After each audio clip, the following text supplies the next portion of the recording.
안녕하세요. 우리가 지금 정신건강론 중에서 가장 중요한 파트인 노이로즈에 대해서 공부를 하고 있습니다. 왜 가장 중요하다고 이야기하는가 하면 가장 흔한 증상이기 때문에 그래요. 가장 흔한 정신적인 장애입니다. 나뿐만 아니고 주변에 많은 사람들이 겪고 있고 겉으로 그것이 확연하게 드러나지 않아서 그렇지, 또 사람들이 말을 하지 않고 살아서 그렇지, 어느 정도는 이 신경증적인 노이로제를 안고 살아갑니다.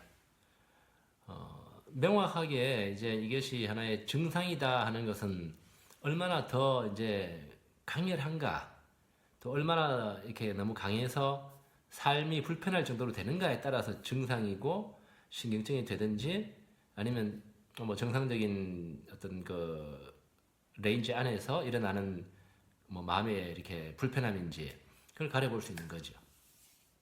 예를 들면 요즘처럼 이렇게 코로나19가 창궐하는 시대에 뭐 어느 정도 우리가 기본 느껴지는 불안감, 앞날에 대한 불안감, 뭐 이런 것들은 뭐 기본적인 감정이나 정서라고 볼 수 있겠지만, 이것이 이렇게 삶을 힘들게 할 정도로 강하게 일어나면 뭐 신경증으로 볼 수 있는 거죠.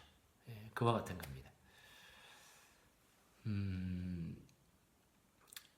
그래서 이제 우리가 중요하게 살펴봐야 될 대목이 신경증이고요. 또 여기에 대해서 우리가 많이 알고 있으면 그만큼 이제 다른 사람들을 보는 것도 이렇게 새로운 시야가 생깁니다. 아이들도 신경증을 많이 앓고 있거든요.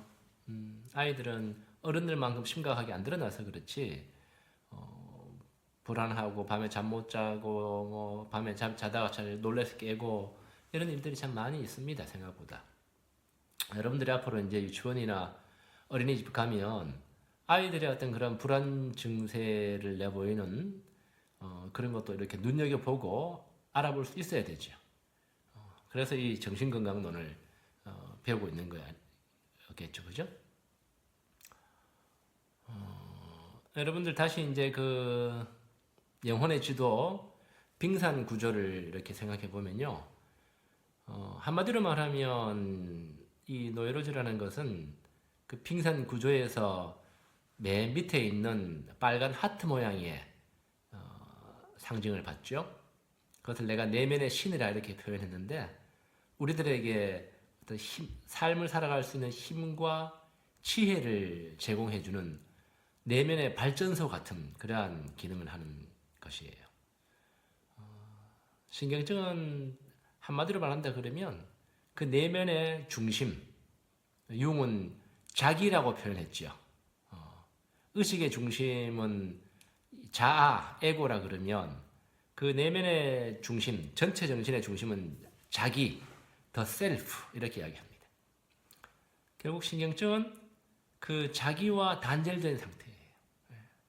자기와 연결이 끊어져 있기 때문에 에고, 나 자아가 힘을 쓰지 못하고 뭔가 이렇게 증상을 나타내 보이는 거예요. 그래서 모든 신경증은 내가 내 내면의 근원인, 내면의 원천인 자기와의 관계성이 부실하구나, 제대로 연결되어 있지 못하구나 하는 것을 알려주는 신호입니다. 학생들 중에서는 기독교를 믿는 사람도 있고 또뭐 종교가 없는 사람도 있을 수 있는데, 그래도 종교를 가지지 않아도 기본적으로 들어본 이야기 중에 성경의 이야기 중에 하나는 아담과 이브의 낙원 에덴 동산 이야기예요. 신화적인 이야기이기 때문에 종교를 가지지 않는 사람들도 기본적으로 알고 있는 내용일 수 있겠죠. 그 내용은 아담과 이브가 최초의 그 인류의 조상인데, 생리적으로 실제적으로 그렇다는 것이 아니라 신화적으로 상징적인 의미에서 인류가 창조되었다, 신에 의해서, 그것을 말해주는 거예요.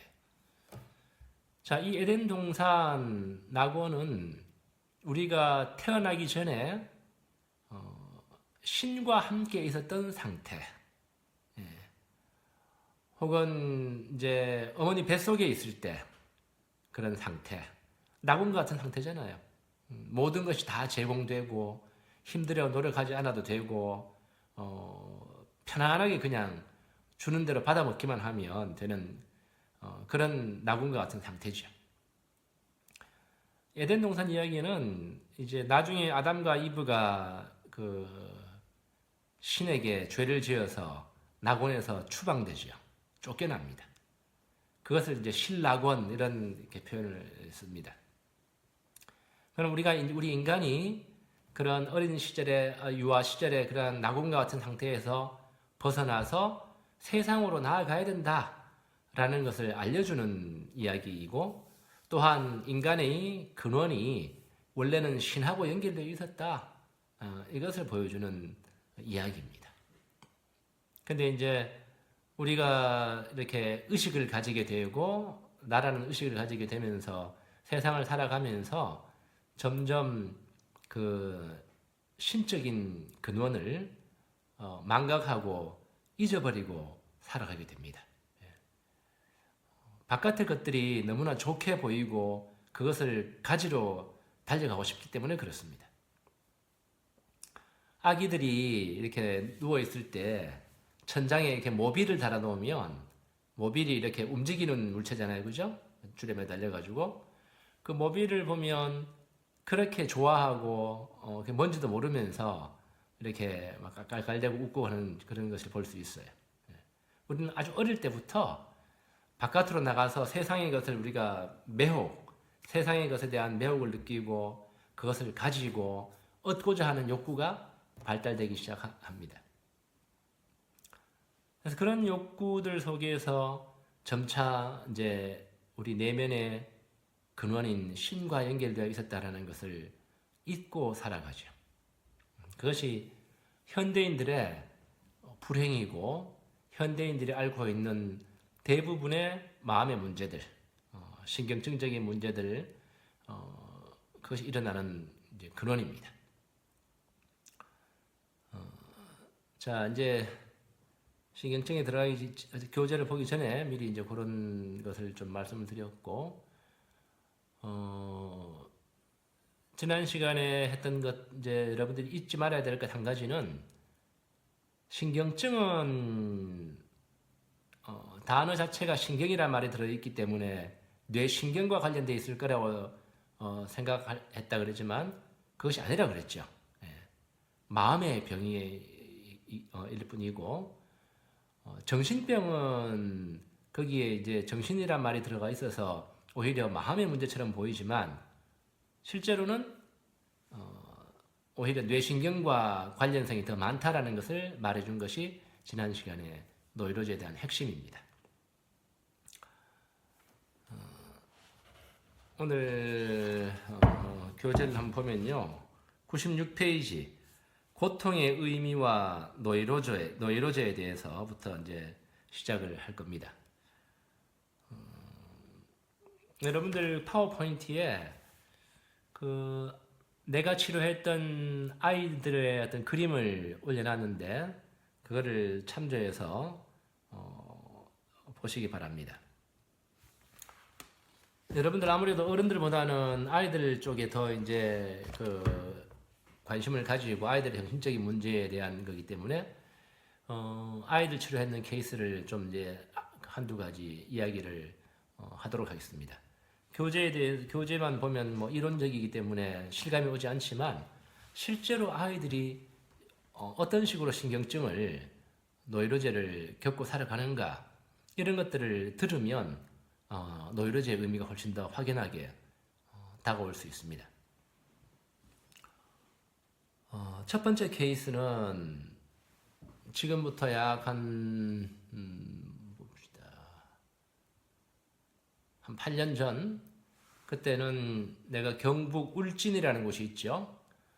울진에서 조금 더 한 20분 올라가면 북면이라고 하는 곳이 있어요. 원자력 발전소가 있는 곳인데 이 북면에 있는 성당에서 내가 이제 신부로 근무를 하고 있을 때였는데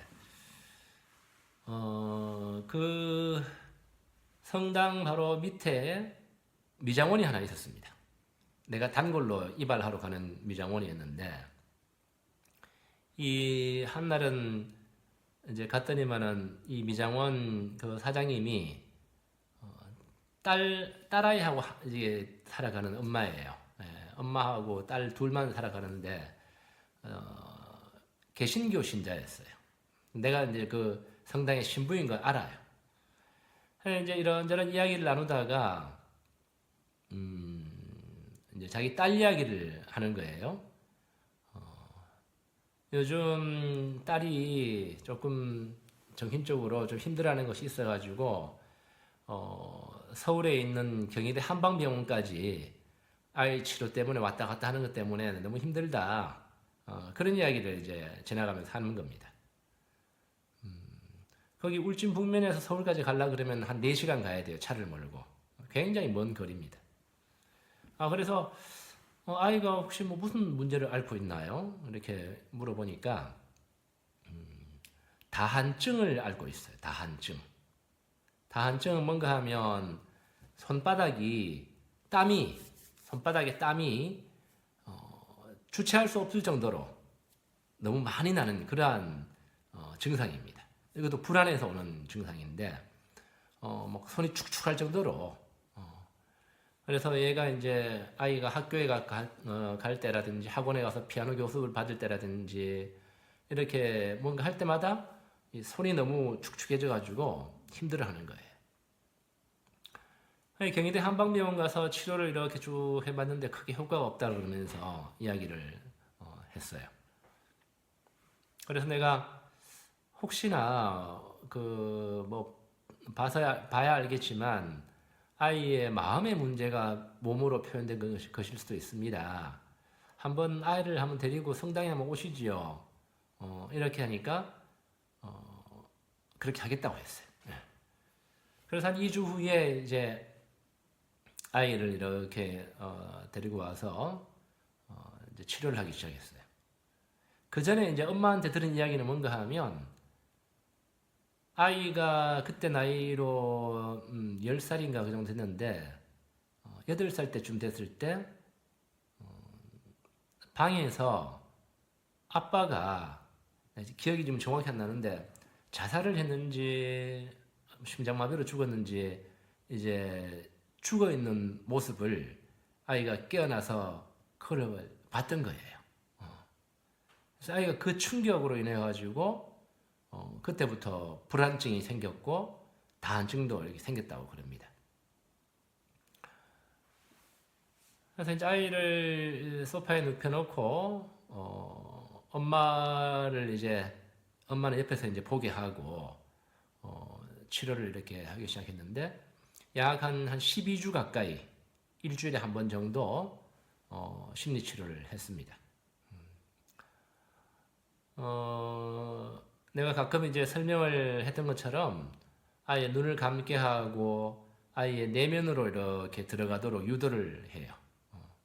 어른들은 주로 이제 동굴로 들어가는 걸 유도를 시키는데 아이들은 동굴 그러면 무서워하기 때문에 자 이제 마법의 숲으로 들어갈 거야. 마법의 숲에 보이기 시작하면 나한테 이야기해줘. 이렇게 이야기하면 아이들은 보통 이제 뭐 1, 2분 안에 마법의 숲이 보여요 하고 이야기합니다. 그러면 이제 그 숲속에 이렇게 들어가서 아이의 마음의 문제들이 드러나기 이제 시작합니다. 그때 이제 이 아이가 그 처음 마법의 숲속에 들어갔을 때 큰 거인을 만났는데 처음에는 굉장히 무서워했어요. 그런데 아이 보고 이제 이 거인들과 친해지도록 이렇게 유도하고 이끌어줬어요. 꿈에서도 마찬가지지만 이런 치료 장면에서 나타나는 거인은 영락없이 컴플렉스 덩어리를 의미합니다. 내가 감당하지 못하는 거인은 엄청나게 크잖아요. 내가 감당하지 못하는 어떤 심적인 에너지 이런 것들이 이제 거인으로 표현돼서 나타나는 거예요. 그래서 이제 이 거인하고 어느 정도 좀 친해지고 나니까 이제 거인한테 이름을 물어보라 그랬어요. 너 이름이 뭐니? 물어보라 그러니까 그 거인 이름이 샘물이었어요. 샘물. 여러분들 감을 잡은 사람은 금방 알아차리겠지만 다한증 손에서 물이 많이 나오는 거잖아요. 그죠? 이 거인은 아이에게 이제 손에 이 땀이 많이 나도록 해서 물이 나오도록 해가지고 이제 자기를 찾아오도록 자기 마음 안에 문제가 있다라는 걸 찾아오도록 만들었던 거죠. 자, 그 뒤에 이제 계속 한 10여 차례의 그러한 심리치료 과정은 이제 이 거인하고 친해지고 난 뒤부터는 이제 거인이 이 아이의 마음의 세계를 이제 정리하고 정화하는데 거인이 도와줘요. 예를 들면 어떤 호수에 갔는데 호수에 엄청나게 쓰레기가 많아. 그 쓰레기들을 이렇게 다 정리하고 치워주는 역할. 또 어디에 가면 용이 있어. 무시무시한 용이 있는데 그 용과 싸워서 용을 제압하는데 이 거인이 도움을 준다든지 이런 어떤 신화적이고 동화적인 그 내용들이 쭉 펼쳐집니다. 자, 이런 것들을 이렇게 쭉 작업을 하면서 아이가 이제 자기 마음 내면의 세계에 있는 그런 컴플렉스들, 마음의 짐덩어리들을 이 아이를 짓누르고 있었던 짐덩어리들을 하나하나 이제 정리해 나가기 시작했어요. 그러면서 점점 이 다한증도 이렇게 줄어들기 시작하고 또 학교에서 아이가 좀 더 자신감이 생기고 좀 발랄해지고 이런 변화도 보이기 시작하니까 엄마가 이제 놀라죠. 그 치료 장면 자체를 보는 것만 해도 너무나 신기한 장면이어서 놀랐는데 아이가 조금씩 변하는 걸 이제 보는 겁니다. 그리고 이제 그 파워포인트에 내가 이제 올려놓은 그림처럼 아이가 그 마법의 숲에 들어갔을 때 아이 자신도 몸에 변화가 일어나요. 등에 이제 조금 날개가 달리기 시작하는 거예요. 천사처럼. 그리고 치료가 이제 거듭될수록 이제 날개가 점점 웅장하고 커져서 그 날개를 달고 이제 마법의 숲을 이렇게 자기가 이렇게 날아다닐 수 있는 자신감 같은 거 이런 것들이 이제 생기는 것이 바로 그 그림이에요. 자, 그래서 이 아이는 그러한 치료를 받고 이제 많이 좋아졌고 나중에는 이제 한 12회 정도 하고는 이제 종료를 했습니다. 한 번씩 내가 이제 잘 있나 싶어서 전화를 하면 아이가 잘 있다고 그렇게 이야기를 하는 것을 들었어요. 자, 이런 케이스도 바로 이렇게 겉보기에는 육체적인 그런 문제처럼 보이지만 사실은 심인성, 심리적인 것이 원인이 되어서 생기는 육체적으로 표현되는 그러한 그 전형적인 노이로제 증상입니다. 어른들만큼 뭐 직장을 못 다니고 학교를 못 다닐 정도로 이제 그렇게 심각하지 않기 때문에 부모들이 자칫 이제 간과하기 쉬운 크게 뭐 이렇게 문제 삼지 않을 수도 있는 그러한 증상이지만 아이로서는 삶에 큰 지장을 가질 수 있는 그러한 증상이 될 수가 있습니다. 자, 또 한 케이스는 좀 이따가 이제 좀 교재를 좀 보다가 또 한번 또 설명을 드리도록 할게요. 교재 96페이지 한번 읽어보겠습니다. 사람들은 이 세상에 태어나서 죽을 때까지 숱한 고개를 넘어가야 한다. 개인마다 그 고개가 다르기는 하지만 정신적인 압력이 커서 곧잘 건강을 해치는 몇 개의 과도기가 있고 누구나 이 시기를 거친다. 어린이가 처음으로 부모의 품을 떠나 학교에 갈 때, 또 사춘기, 결혼, 갱년기, 노년기가 그것이다. 인생의 과도기에는 누구나 다 불안을 느끼고 마음의 갈등도 심하기 마련이다. 이 시기들은 또한 노이로제나 그 밖에 여러 가지 정신장애가 특히 많이 생기는 시기이기도 하다. 인생의 과도기는 이제 이행기 넘어가는 시기라고 볼 수 있는데요. 이처럼 이제 가정의 부모의 그 보호 속에 있던 이런 아동기에서 이제 뭐 이제 학교로 가야 되는 어떤 취약 정년기가 된다든지 사춘기가 된다든지 이런 이행기 때마다 힘들어지는 이유는 뭔가 하면 낡은 옷을 벗어버리고 새로운 옷을 입어야 되기 때문에 그렇습니다. 아동기에 어떤 엄마 아빠의 보호 속에 있던 아이가 계속 그 보호 속에만 머물러 있고 싶어 하고 학교라는 이제 사회로 나가지 않으면 아이가 성장할 수 있겠어요? 없겠죠. 근데 아이는 이제 어떤 아이는 씩씩하게 뭐 학교에 잘 가는 아이도 있지만 새로 적응해야 되는 그런 환경에 맞추기 힘들어하는 아이는 이제 고통을 겪는 거죠.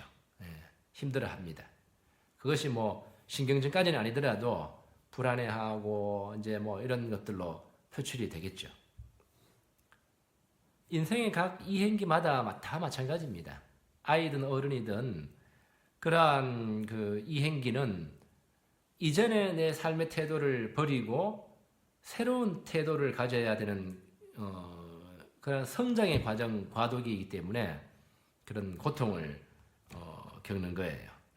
근데 이제 그런 시기에 어느 정도의 그냥 조금 힘들고 스트레스 받고 넘어가는 경우도 많이 있지만 그런 이제 약해지기 쉬운 그러한 시기, 그런 시기에 보다 근본적인 마음의 문제들, 이제 그 개인 무의식 안에 있는 컴플렉스들, 그런 것들이 그런 약해지는 시기에 용암처럼 화산 폭발처럼 이렇게 올라오기가 쉬워요. 그래서 뭐 이렇게 사람들이 뭐 30수를 넘길 때 어렵다, 뭐 40수를 넘길 때 어렵다, 뭐 50수를 넘길 때 어렵다, 뭐 그런 10년 단위로 끊어가지고 그렇게 이야기하기도 하는 거죠. 그런 이제 새로 적응해야 되는 시기에는 마음속에 있는 것들이 이제 뚫고 올라오기 때문에 이제 그 어떤 경우에는 그게 신경증으로 발발하고 발전하는 경우도 많이 있습니다. 물론 그런 고비를 안 넘기고 그냥 살아가면 제일 좋겠지만 한 이행기에서 제대로 태도 변화 없이 적당히 넘어간 사람은 나중에 한꺼번에 몰아서 다음 시기에 또 겪게 되어 있습니다. 두고 보면 압니다. 왜 우리는 이러한 고비를 넘어야 하는가? 그것은 성숙해지기 위해서이다. 편안한 가운데에서는 성숙해지기 어렵다. 고통을 겪고 그것을 극복해 나가는 과정에서 사람의 정신은 더욱 튼튼해진다. 그러므로 과도기에 겪는 불안이나 갈등은 병적인 것이 아니라 오히려 좋은 자극제일 수도 있다. 사람은 편안하고 즐거운 상태에서는 인생을 그냥 뭐 즐기는 데 낭비하지 뭐 마음의 성숙이 이루어지지는 않습니다. 참 놀랍죠, 그죠? 사람은 왜 고통이 인생에 주어져야 되는가? 그런 것이 없으면 참 좋을 텐데 그러면 성장하지 않습니다. 고통이 없으면 절대로 성장하지 않아요. 난 성장 안 해도 좋아. 그냥 뭐 고통 없이 편안하게 즐겼으면 좋겠어. 이 세상에 그런 거는 절대로 없습니다. 내가 지금 겪어야 될 어떤 것을 겪지 않고 적당히 넘어가면 나중에는 그것이 무의식 속에 다 쌓여 있다가 한꺼번에 터져 나와요. 그것이 신경증이 될 수도 있고 정신병이 될 수도 있고 혹은 이제 육체적인 질병으로 여러분들처럼 젊은 시기에는 아직 뭐 그렇지는 않지만 나이가 이제 뭐 50, 60이 되면 마음속에 응어리져 있던 것들이 육체적인 증상으로도 표출이 됩니다. 이제 그런 것을 말해주고 있습니다. 여러분들 같은 경우에는 지금 이제 어떤 이행기일까요? 청소년기라고 하는 그러한 시기에서 성인기라고 하는 이제 본격적으로 사회로 나가는 그러한 이행기에 있는 거죠. 그래서 지금 공부하고 하는 것도 사실 그런 사회로 나가기 위한 총탄을, 무기를 여러분들이 갖추기 위한 거죠. 자, 이제 둘째 시간에도 계속해서 이 노이로제와 그 고통의 의미가 뭔지를 계속 살펴보도록 하겠습니다.